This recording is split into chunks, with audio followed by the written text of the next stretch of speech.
दोस्तों, एक स्किल ऐसी है जो आज की डेट में सबसे इंपॉर्टेंट और पावरफुल स्किल हो सकती है। चाहे टीचिंग हो, चाहे बिजनेस हो, चाहे लीडरशिप हो, किसी भी फील्ड में हमें इस स्किल को सीखना बहुत ज़रूरी है और उस स्किल का नाम है पब्लिक स्पीकिंग।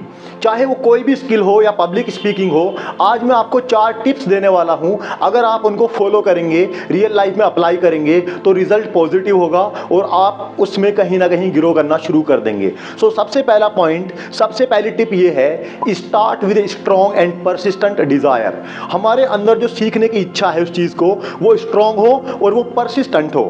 परसिस्टेंट का ये मतलब है कि लोगों के मना करने के बावजूद भी आप उस चीज़ को लगातार कर रहे हैं। लोग हमारी बुराई कर रहे हैं, फिर भी हम उस चीज़ को कर रहे हैं। लोग हमें डिमोटिवेट कर रहे हैं, हमारा हौसला घटा रहे हैं, फिर भी हम उस चीज़ को कर रहे हैं। मतलब वो अनकंडीशनल चीज़ है। घर पे मेहमान है, हमारी थोड़ी बहुत तबीयत खराब है, सर में दर्द है, तो एक बार को हमारी इच्छा भी कमज़ोर पड़े ना, फिर भी अगर वो परसिस्टेंट डिज़ायर है, मतलब कि लोगों से फ़र्क नहीं पड़ता कि वो क्या कह रहे हैं आपके बारे में, तो कंसिस्टेंसी उस चीज़ को आपसे लगातार करवाती रहेगी। मान लिया आपके घर में मेहमान है, आपकी तबीयत खराब है, तो आप उस चीज़ को सीखने के लिए भले ही आधा घंटा निकाले, लेकिन आप उसको निकालते हैं। तो इतना इंपॉर्टेंट स्टार्ट करना है ना, उससे भी ज़्यादा इंपॉर्टेंट है उस चीज़ को लगातार करना। अब जब लोग आपका हौसला घटाएंगे, आपके बारे में नेगेटिव बातें करेंगे, तो आपको एक चीज़ समझनी है कि मुझे इस चीज़ को लगातार कैसे करना है। तो लगातार करने के लिए आपको मोटिवेशन चाहिए, और मोटिवेशन मिलेगा आपको अपने माइंडसेट से और आपके अंदर अलर्टनेस का लेवल कितना है, आप कितने अवेयर हैं। आपको उस स्किल को सीखने के बाद क्या क्या बेनिफिट्स मिलने वाले हैं उसके बारे में सोचना है कि जब मैं इस चीज़ को सीख लूँगा तो मैं इतना पावरफुल बन जाऊँगा, मेरे अंदर कॉन्फिडेंस आ जाएगा, मुझको वैल्यू मिलना स्टार्ट हो जाएगी। क्योंकि दुनिया में हर इंसान जो कुछ भी कर रहा है, मोस्ट ऑफ द टाइम वो वैल्यू के लिए कर रहा है। वो वैल्यू चाहता है, वो रिस्पेक्ट चाहता है, वो अफेक्शन चाहता है। तो जब आप उसकी पॉजिटिविटी के बारे में सोचेंगे कि जब मैं ये सीख लूँगा तो मुझे ये मिलेगा, तो आप लगातार उस चीज़ को करते रहेंगे, भले से आपकी तबीयत खराब हो जाए या घर में छोटा मोटा फंक्शन आ जाए। तो पहला पॉइंट था कि start with a strong and persistent desire. Point number 2 is know thoroughly what you are going to speak about.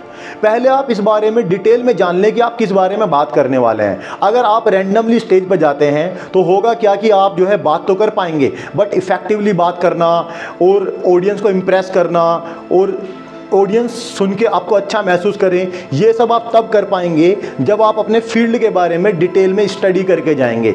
Never speak without having the knowledge what you are going to talk about. जो भी आप बात करने वाले हैं उसके बारे में थोरोली डिटेल में आप जान लें, अपने फील्ड को अच्छी तरह से पढ़ लें, और स्पीच देने से पहले आप कम से कम 10 बार अपने घर पर प्रैक्टिस करके जाएँ। कहने का मतलब ये है, जिस बारे में भी आपको बात करनी है उसकी ABCD, आप जितने भी बेसिक नॉलेज आप गेन कर सकते हैं, जितनी भी किताबें पढ़ सकते हैं, जितना भी कंटेंट इकट्ठा कर सकते हैं, उसमें से अच्छी अच्छी चीज़ें निकाल के आप अपने माइंड में पॉइंट्स बना लें कि मुझे क्या बात करनी है। पॉइंट ये है कि आप मेंटली प्रिपेयर हैं कि I am going to talk about at this topic. So second point क्या है?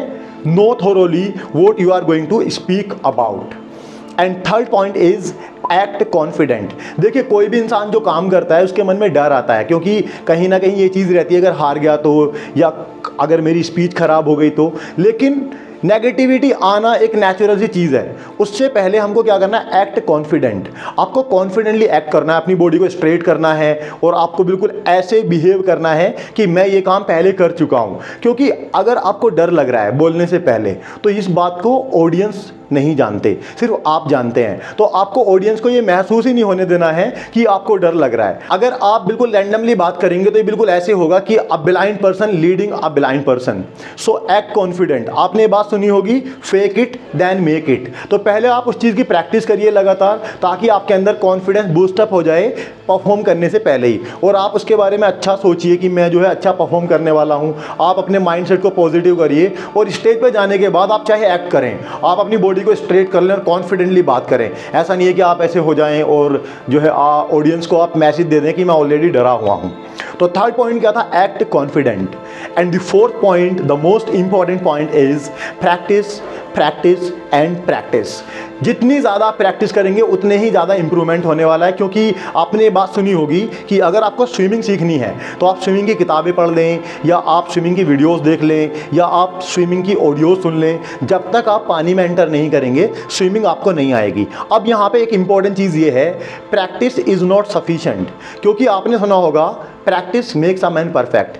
I will say practice in a right direction makes a man perfect. तो जब आप प्रैक्टिस करेंगे, प्रैक्टिस प्रैक्टिस प्रैक्टिस, तो उसमें क्या हो, उसमें प्रॉपर गाइडेंस भी हो और फीडबैक भी हो। जब हम बात कर रहे हैं तो उसके बारे में लोग हमको बताएं, उसके एक्सपर्ट हमको बताएं कि हम कैसा परफॉर्म कर रहे हैं।